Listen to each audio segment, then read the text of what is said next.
For a little bit of background, I've been flying drones since the original Phantom. So DJI's original basically consumer drone, which was the Phantom. And this was this giant, massive spaceship looking thing that you had to carry around in a Pelican case. It was a nightmare. I hated it. I loved it, but I hated it. I ended up upgrading to the Phantom 3 Plus, I think it was, which was a lot better, had a built-in camera and whatnot. You could finally see what you were flying because previously you had to attach a GoPro to the thing. Nightmare. Flew that for a while, and then finally the Mavic Pro came out. And I think the Mavic Pro was the game changer for most people, or kind of just like amateur cinematographers that dabbled in drone footage, because the Mavic Pro, it folded up, it was pretty easy to carry around with you, but it did have a substantially good camera. It had a 4K camera, shot 24, had a log profile, fantastic little drone. Mine unfortunately crapped out on me. The gimbal just started shaking, so I can't really use it anymore. So I was kind of in the market for a new drone, but at the same time I was thinking, you know, the laws have gotten way more strict. There's regulations now on weight. And so when I saw the Mavic Mini, I was like, hold on, this is 249 grams, which means I don't have to register it. I'm kind of hyped on this drone. Factor in that it was under $500. I think it was like $399 or $499 Canadian, but $399 in the States. I was like, this might be the perfect drone. The whole thing with drone footage is like, you want something easy, something you can just pick up, fly, not worry about it. It's not taking up a whole bunch of space in your backpack. You're just ready to go, low barrier to creation. Now, the issue though was that it only shot 30 FPS. It was only 2.7K. There was no manual control, etc. But thankfully, DJI did update the Mavic Mini so that now you do have 24 FPS, which is fantastic. You can set your shutter speed. You can do pretty much everything you'd want to do with a camera now in a sub $500 drone. Now, recently we talked about the moment variable NDs and why it's important to have an ND filter so that you can have the proper shutter speed in accordance to the shutter speed that you're shooting. So if you're shooting 24 FPS, you want to obey that 180-degree rule. So you want to be at like 1/48th of a second to 1/50th of a second. Now with drones, considering how small they are, you might be thinking, how the heck am I going to put a filter on this thing? It's so tiny. And what's so important about putting a filter on a drone like this anyways? It's only $300, man. Why would I bother? Because truthfully, that small little thing of adding an ND filter so you get the proper shutter speed is one of those small details that sets this apart from being an amateur tool to a professional tool. It might be subtle, you might not even notice it, but trust me, if you're trying to match this with professional cameras, you're trying to match it with a real camera, even something as simple as a mirrorless, you want those shutter speeds to be in sync. Now with drones, you're often flying in mid broad daylight and you could be upwards of 1/1000th of a second or 1/2000th of a second, even at low ISOs of like 100, just because it's so bright out. And because the shutter speed is so high, you're gonna get this weird kind of flickery look to it. It's just not the most pleasant image. Thankfully, the wizards at this company called Freewell have made these wicked little variable NDs that just clip on to the Mavic Mini, which will let you have an ND from basically ND4 up to ND32 with a circular polarizer. So if you're someone who films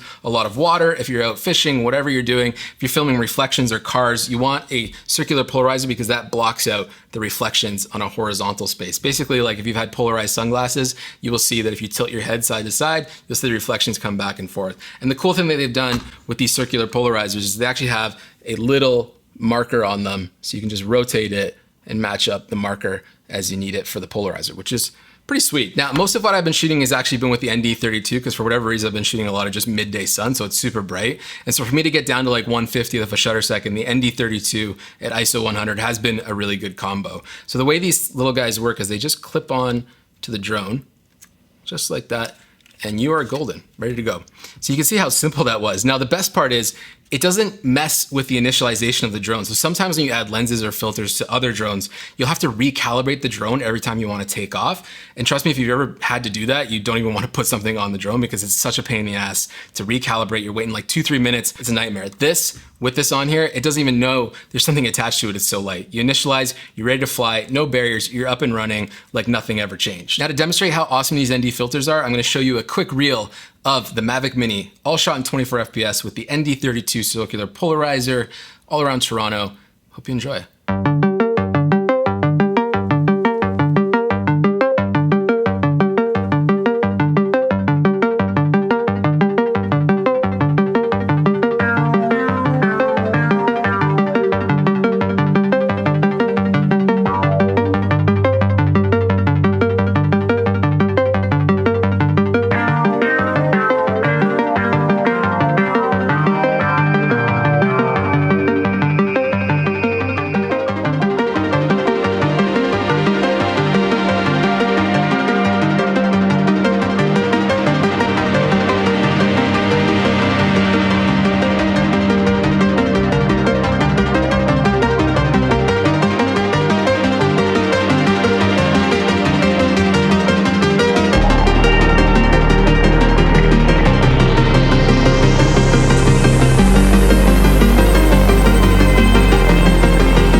I think that footage also spoke for itself that this drone is insanely capable now. They have full manual control with ND filters so you can get your shutter speed right. I think this is a fantastic drone for under $500. So if you're someone who already owns a drone, maybe you're thinking it's a little too big, it's too clunky, I don't want to deal with the weight limits and all that kind of restrictions and whatnot. I think the Mavic Mini is clearly a suitable replacement to even something like a Mavic Pro or a Mavic Air 1. But if this is your first drone, no question, grab a Mavic Mini, go have some fun, get these ND filters on it. You're gonna be making pro level drone cinematography in no time. I think for under $500 you can buy 2 of them and have a spare if something goes wrong with it. I think it's a fantastic drone for the price, and now that you can shoot 24 FPS with proper shutter speeds thanks to these Freewell NDs, it's a no-brainer. Really quickly, they also sent me this photographer kit, this like long exposure kit, and what this has is an ND1000 and an ND2000. So if you're out taking photos with the Mavic Mini, even though this thing only shoots JPEG, it doesn't have RAW, it's a fantastic photo camera as well. Again, think of it like your phone in the sky. It's like an iPhone 11 Pro attached to a drone. These ones are great if you're trying to like get some motion blur from a waterfall or from a lake, or if you want to have motion blur from cars. ND1000 and ND2000 are super, super dark and a great way to do long exposures in bright daylight.